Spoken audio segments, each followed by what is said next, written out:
Bonjour tout le monde, je m'appelle Thomas, je suis le fondateur d'Issitu et je vais vous présenter aujourd'hui comment mesurer votre rentabilité à l'aide de notre application. Donc la première chose très simple, c'est de se rendre évidemment sur notre partie Ma rentabilité. Donc lorsque vous êtes sur Ma rentabilité, vous avez dans un premier temps un tableau de bord qui va reprendre ce qu'on appelle vos seuils intermédiaires de gestion et qui vous permettront donc d'un coup d'œil de comprendre comment est formé votre résultat. La seule chose que vous avez à faire au préalable pour pouvoir mesurer votre rentabilité, c'est d'extraire au format CSV de votre outil comptable une balance comptable. Donc concrètement, la seule chose que vous avez à faire, c'est de sélectionner donc le fichier que vous souhaitez. Donc ici, je vais prendre un modèle de balance. Ici, deux choses vont nous intéresser, deux colonnes. La colonne avec le numéro de compte, que je vais donc choisir. L'intitulé du compte, on ne l'importe pas car il ne nous intéresse pas. Le débit non plus, le crédit ne nous intéresse pas, donc à chaque fois il faut mettre qu'on ne l'importe pas.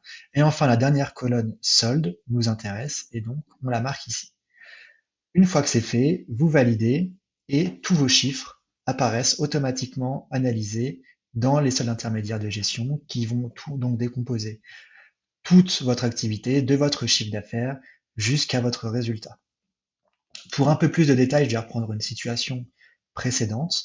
Vous pouvez voir donc qu'on a également un graphique qui vous permet de reprendre la répartition de votre chiffre d'affaires avec différents produits et un graphique qui vous permet de comprendre très rapidement comment sont organisées vos charges et si elles sont trop lourdes ou non.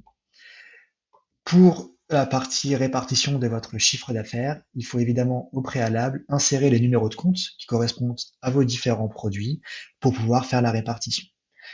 Enfin, vous avez la possibilité aussi de peaufiner un peu vos chiffres, alors à travers plusieurs postes, la variation de stock, les dotations aux amortissements, d'autres produits ou d'autres charges qui ne sont pas encore comptabilisées.